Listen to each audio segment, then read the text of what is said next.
amigos y bienvenidos una vez más al programa de El Consultorio que se transmite por prensalibre.com a través de PLTV. En esta ocasión, su servidora Astrid Black los estará acompañando en este martes 22 de septiembre de 2015 y el tema de hoy será alcoholismo, adicciones, una enfermedad familiar, y para este tema nos acompaña en esta ocasión Luz Elena Llano. Ella es una terapeuta especialista en estas adicciones. Ella nos acompaña desde Miami, viene de visita a Guatemala y ella pues ha tenido un amplio recorrido en lo que es el tratamiento de las personas adictas, no solo al alcohol, pero también a otro tipo de estupefacientes. Gracias, Luz Elena, gracias por acompañarnos en esta ocasión. Bienvenida a Guatemala. Gracias a ti, Astrid, por invitarme. Yo estoy encantada de estar aquí. Bueno, Luz Elena, entonces este es un tema muy controversial y también muy esperado por mucha gente, por nuestra audiencia, que tiene a veces algún familiar, algún pariente, algún amigo con problemas de alcoholismo o adicción. ¿Por qué se llama que el alcoholismo o la adicción es una enfermedad? Porque mucha gente lo mira como un problema que esta persona no puede controlar y simplemente se queda aquí con este estereotipo. Exactamente, y existe muchísimo estigma alrededor del alcoholismo y de la adicción, y se consideran personas, se les hace juicios con mucha facilidad de que es un irresponsable, de que es un vago, de que es muchísimas cosas, y nosotros lo tratamos como una enfermedad y ha sido considerado como una enfermedad desde los años, desde la década de los 50 o 60, en el OMS, y se considera una enfermedad legalmente. En otras palabras, si un empleado le dice a su jefe de que tiene problemas con el alcohol, se le considera que tiene una enfermedad. Y de verdad, nosotros también lo tratamos como una enfermedad. No solamente está enferma la persona que tiene la adicción, sino toda la familia. Se enferma todo el sistema familiar. Y se recomienda que el tratamiento, por lo tanto, no sea solamente para la persona que está sufriendo la enfermedad de la adicción o del alcoholismo, sino para toda la familia. Y en lugares como en el Centro Terapéutico Equilibrium en Miami, que yo soy la fundadora y la directora clínica, tratamos al paciente simultáneamente con la familia para que los dos empiecen a hablar el mismo idioma y se recuperen al mismo tiempo. Tú has mencionado algo muy importante, pero antes de eso quisiera preguntarte, se dice que el alcoholismo es una enfermedad no solo física, sino también mental y espiritual. ¿Por qué? Buena pregunta, Astrid, porque se considera que cuando la persona empieza a usar el alcohol o cualquier otra sustancia que le altere su estado de ánimo, digamos, esta sustancia que la persona está usando actúa como si fuera una anestesia. Y a lo que va a anestesiar directamente son las emociones. A través de las emociones es que nosotros crecemos y maduramos. Entonces la persona prácticamente se queda en la edad en la que empezó a consumir, porque tiene todas sus emociones anestesiadas, no crece, no madura. Entonces viene una bancarrota emocional y espiritual. Cuando llegan a tratamiento ya vienen en una bancarrota espiritual, porque no han tenido la oportunidad que tienen otras personas de sentir sus emociones, de honrarlas y de madurar con ellas. Para ustedes en casa que quizá tengan alguna duda, si un familiar está pasando por un problema de adicción, Luz Elena aquí está para decirnos cómo podemos detectar estos problemas. ¿Qué le dirías tú a esa persona que está en casa, que no sabe cómo manejar esta situación, cómo intervenir, pero primero, cómo identificar, que es creo que lo más importante, no negación, no estar en negación de que mi hijo, mi hermano, mi pareja tiene un problema? Muy buen punto, porque desafortunadamente Guatemala y muchos otros países latinoamericanos son culturas que se consideran etílicas. Entonces, el alcohol se usa para celebrar cualquier cosa, para celebrar algo que sea alegre, para celebrar algo, digamos, para algo que sea triste. Siempre hay una razón, es una excusa perfecta para cualquier cosa. Entonces, las personas aprenden a normalizar ciertos patrones de bebida y no les parece extraño que el hijo llegue a los 18 años o mucho menor borracho a la casa.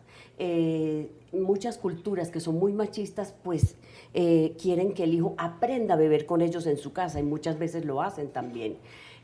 Aquí, por ejemplo, en Guatemala se considera que cada vez más las personas o el porcentaje de edad que se empieza a usar es por debajo de los 13 años.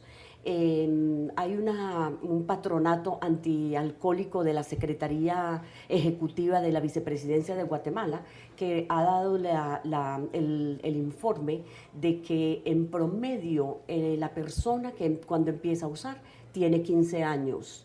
Y esto unido con la información de Alcohólicos Anónimos, que tiene 950 centros aquí en Guatemala, dicen que años atrás las personas que asistían a estos grupos tenían más de 30 años y ahora tienen menos de 20 años. Entonces, en un grupo, digamos, de Alcohólicos Anónimos que tenga un promedio de 15 miembros, 5 están por debajo de los 25, de los 20 años. Sí. Y esto es un problema que está incrementándose cada vez más. Es tremendamente preocupante.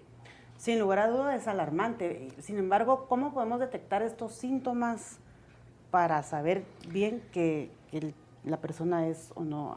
Exactamente. Primero que todo, si tú tienes sospecha de que tu hijo, digamos, está usando alguna sustancia, esto se va a reflejar en su comportamiento. El rendimiento académico va a ser diferente, su personalidad va a ser diferente, va a estar más callado, va a estar más aislado, más retraído, más irritable. Esto es otro síntoma, más irritable, comparte menos con la familia. Y es importante que cuando los padres observen estos comportamientos en los hijos, esto es una señal de alarma, hay que buscar ayuda. La ayuda está afuera y muchísima. Aquí en Guatemala hay muchísima recuperación. Están los grupos de Al-Anon, están los grupos de Alatín, están los grupos para hijos adultos de alcohólicos o de familias disfuncionales, que también hay un grupo establecido aquí en Guatemala. La ayuda está afuera. Yo les recomiendo a estos padres que tienen este temor de que primero que todo busquen ayuda a ellos para que se informen acerca de la enfermedad. En estos grupos van a encontrar personas que han caminado, han recorrido este mismo camino y les pueden decir qué es lo que a ellos les ha funcionado. Claro que sí, es momento de ir a la pausa, pero ustedes pueden comentarnos todas sus dudas a través del hashtag el consultorio PL en la página de redes sociales de Prensa Libre. Ya regresamos.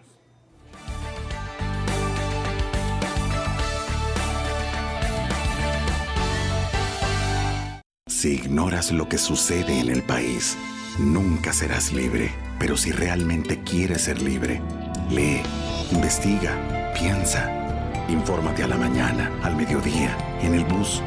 Y si no has empezado o sientes que no es para ti, entiende que ser libre no tiene edad ni condición social. Es por eso que soy prensa, soy libre. Prensa Libre, un periodismo que evoluciona.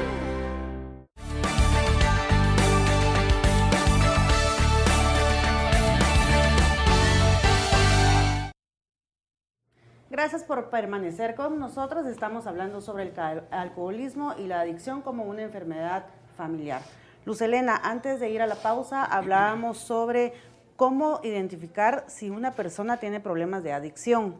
Ahora, la familia, tú dices y tú sugieres que la familia es la que debe primero informarse antes de intervenir y llevar a la persona a un centro de rehabilitación, por ejemplo, o a un grupo de alcohólicos anónimos. ¿Por qué se recomienda esto primero y no como lo hacen muchas familias que llevan primero a la persona a estos grupos y ya es ahí cuando ya se crea la resistencia y el enojo, la frustración que todo esto conlleva? Exactamente, porque hay que tener en cuenta, Astrid, como lo decíamos anteriormente, que esto es una enfermedad familiar. Entonces, la persona que está bebiendo o usando algún tipo de sustancia es lo que llamamos nosotros en psicología el paciente identificado. Quiere decir que todo el sistema familiar está enfermo, pero la persona que está bebiendo, que está usando, es como quien dice la erupción. Y por eso es importante que la persona que debe buscar ayuda es la que está con su mente limpia, por decirlo de alguna forma, o con su sistema limpio, una persona que no esté usando nada, porque la persona alcohólica o que esté usando alguna sustancia no está con su mente clara. Esa persona en ningún momento va a tomar la decisión de decir, una mañana amanecer y decir, no, yo de verdad necesito ayuda, me voy ya para un grupo de alcohólicos anónimos. Eso no se va a dar. Tiene que ser las otras personas las que se informen acerca de la enfermedad y tomen una decisión. ¿Qué es lo que vamos a hacer con esta persona? Generalmente los pacientes que nosotros recibimos en el centro llegan porque alguien más tocó fondo y dijo, ¿sabes qué? Tú necesitas ayuda. Pero para eso primero tuvieron que salir ellos a buscar ayuda, a informarse acerca de la enfermedad y cuál era la mejor manera de hacer el acercamiento con la persona enferma. ¿Qué es tocar fondo para esos usuarios que nos están viendo? Tocar fondo. El adicto y el alcohólico se dice que toca fondo y generalmente es cuando tiene una consecuencia bastante grave. La enfermedad cuando no se trata tiene dos maneras donde la persona va a terminar. Va a ir a un hospital, muchas veces puede ser un hospital psiquiátrico o simplemente un hospital para tratarse la enfermedad, o la cárcel o la tumba. La persona que no es adicta a ninguna de estas sustancias, digamos, los padres si se trata de un hijo, los hijos si se trata de un padre o una madre alcohólica, tocan fondo en el momento en que ya no aguantan más la disfuncionalidad de la familia. Una esposa, por ejemplo, que lleva 15 o 20 años conviviendo con un alcohólico, que al principio se ponía alegre, ponía música, cantaba y bailaba, y poco a poco fue deteriorándose y ahora ya llega y se pone violento. Llega un momento para ella en que ella dice, no más. Si esta persona salió, buscó ayuda, fue a los grupos de Al-Anon y se dio cuenta que ella tenía que hacer algo porque él no iba a hacer nada, entonces es cuando la persona dice, esto se acabó. O esta persona busca tratamiento, o yo ya no puedo seguir conviviendo, viéndolo autodestruirse ante mis propios ojos. Entonces, ahí se considera que, como quien dice, el codependiente tocó fondo. Y la mayoría de los pacientes que nosotros tenemos en nuestro centro es porque otro tocó fondo y les cerraron la puerta y le dijeron, o vas para tratamiento o esto no puede continuar así. También en el círculo familiar, tú hablaste de la persona codependiente. ¿Quién es esta persona y qué papel juega cuando hay un adicto en casa o en el círculo? ¿Cómo es el comportamiento de esta persona? Como hablábamos anteriormente, esto se considera una enfermedad familiar. Quiere decir que todos están, como quien dice, en un drama donde a cada uno se le ha asignado un papel. Y cada uno ejerce su rol en esto. Es como lo llaman también, haz de cuenta, como el Chavo del Ocho. Has visto que en lo del Chapulín Colorado, él, a partir del Chapulín, todos estos juegan un rol, pero él es el que sigue siendo el protagonista. En la familia disfuncional, el alcohólico o el adicto es como quien dice el protagonista y todos los otros bailan alrededor de él con diferentes roles. Entonces llamamos el facilitador principal, generalmente la esposa o el esposo, muchas veces son los abuelos, en algunos casos hemos visto que es inclusive el empleador, hacen el rol de facilitador. Todo alcohólico y todo adicto tiene una estructura que le facilita su adicción. Entonces, aquí el facilitador principal, digamos, codependiente, sería, para dar el ejemplo específico de la esposa de un alcohólico, es la que se encarga de todo, llama a la oficina a decir que él está enfermo, que amaneció con una gripa tremenda, mentira, cuando llegó borracho hace 2 horas, siempre está rescatándolo, no llega a las visitas familiares, no, es que él está cansado porque trabajó mucho, paga las cuentas, ella se encarga absolutamente de todo. ese se le llama el facilitador principal. Y los hijos también juegan roles. Está el rol del héroe, que generalmente lo juega el hijo mayor, que es el más afectado porque es el que tiene más conciencia. El rol del payaso, el rol del niño perdido y el rol de la oveja negra. Generalmente el muchacho o el hijo que juega el rol de la oveja negra es el que finalmente termina también en tratamiento porque termina desarrollando la adicción. Gracias, Luz Helena. Es momento de ir a nuestro segundo corte, pero regresamos enseguida.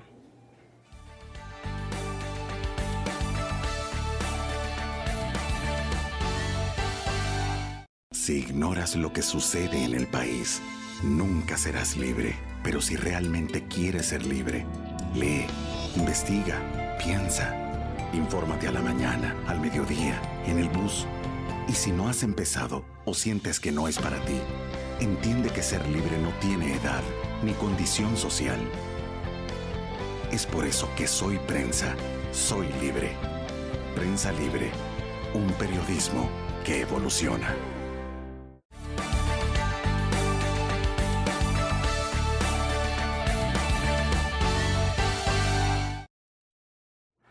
Bienvenidos, estamos de nuevo aquí con Luz Helena Llano. Ella es terapeuta especialista en adicciones.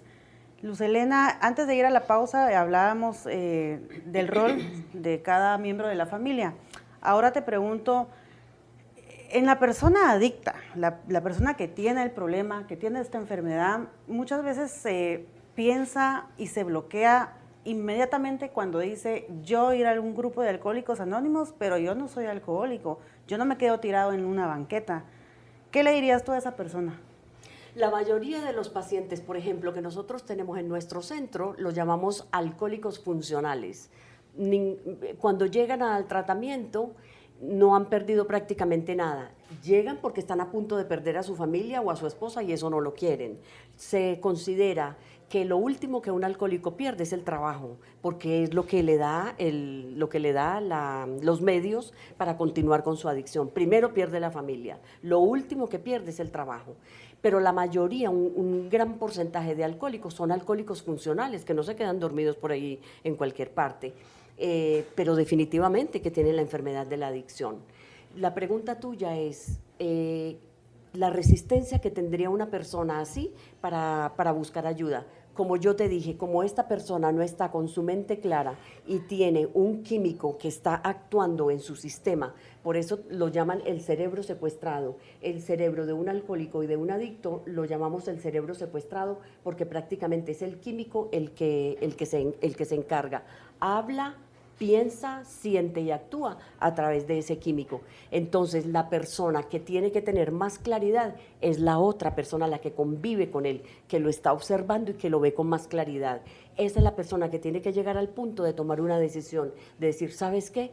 Tú tienes un problema. Para que la persona llegue a ese punto, esta persona tiene que buscar ayuda ella misma. Y la ayuda, como te dije, la pueden encontrar aquí en Guatemala, que hay muchos grupos y con una estructura muy sólidamente establecida de ayuda para los familiares de los alcohólicos y de los adictos. Están los grupos de Al-Anon, lo pueden buscar en el internet. Están los grupos de Alatín, que es como una rama de Al-Anon para muchachos, hijos de alcohólicos o de familias disfuncionales hasta los 20 años. Y están los grupos también de hijos adultos de familias disfuncionales, porque estas personas también tienen un síndrome especial. Si tú has crecido, en una familia alcohólica, tú tienes el síndrome del hijo adulto de alcohólico, porque de niño te tocó comportarte como un adulto y de adulto te vas a seguir comportando y reaccionando como un niño. Entonces hay mucha ayuda afuera. Ahora, mucha gente se pregunta por cuánto tiempo debe ir a estos grupos, a esta terapia. ¿Cómo es la terapia y por cuánto tiempo la persona debe asistir? Las estadísticas también muestran que el 90% de las personas que han estado en un programa de recuperación, digamos como el nuestro, el Equilibrium en Miami, y que luego del tratamiento han continuado en un programa de 12 pasos como Alcohólicos Anónimos, el 90% de los encuestados se mantenían limpios después de 10, 15 y 20 años. Muchas personas también logran esta recuperación solamente yendo a los grupos de Alcohólicos Anónimos. Se tardaría muchísimo más y hay mucho más, un índice mucho más alto de recaída. ¿Por qué? Porque cuando la persona entra en tratamiento, hace un trabajo con ella misma. La palabra que menos va a escuchar ahí es alcoholismo y adicción. El trabajo en el tratamiento es prácticamente conectarse o reconectarse consigo mismo, con sus emociones, aprender a honrarlas. Entonces, un trabajo como de limpieza emocional. Y aquí la persona queda mucho más apta, mucho más lista para tener una vida más positiva, libre del alcohol. Y a esta gente se le recomienda entonces que vaya a un centro de rehabilitación y luego ir a los grupos. Definitivamente, las dos cosas deben de ir de la mano. En el tratamiento nuestro siempre no hablamos de fórmulas porque no existe fórmulas. Yo no puedo decirte esta persona en 3 meses va a estar lista o en 1 mes va a estar lista. No se sabe, depende mucho de la manera como la persona vaya trabajando y progresando en su tratamiento. Y siempre se le recomienda la regla de los 90-90 meetings en 90 días. Y una vez que termina el tratamiento, continúe en su camino de recuperación, asistiendo y afiliándose a los grupos de los 12 pasos, conseguirse un padrino o una madrina y trabajar los 12 pasos. Sí. De esta manera está prácticamente asegurada la recuperación. Ahora se castiga mucho a la persona alcohólica, a la persona adicta. Lo que yo he escuchado en literatura que me he fundamentado, estas personas necesitan sobre todo mucho amor. Muchas veces se castiga a la persona adicta porque está cometiendo actos en contra de la familia, se habla de la oveja negra que tú dijiste. Entonces, ¿qué es lo más recomendable de cómo tratar a esta persona? ¿Con amor, con consecuencias, con carácter fuerte? ¿Cómo lo dirías tú? Para esto nosotros recomendamos lo que llamamos el amor duro, o sea, límites claros.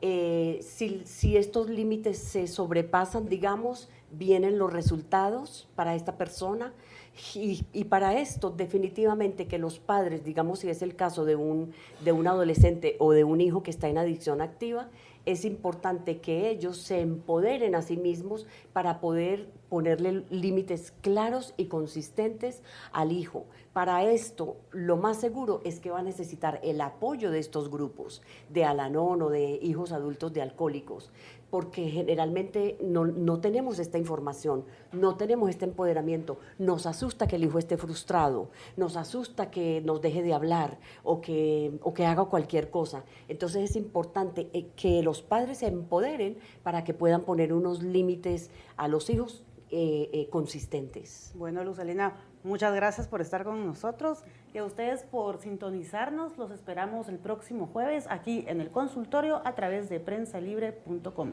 Que esté bien.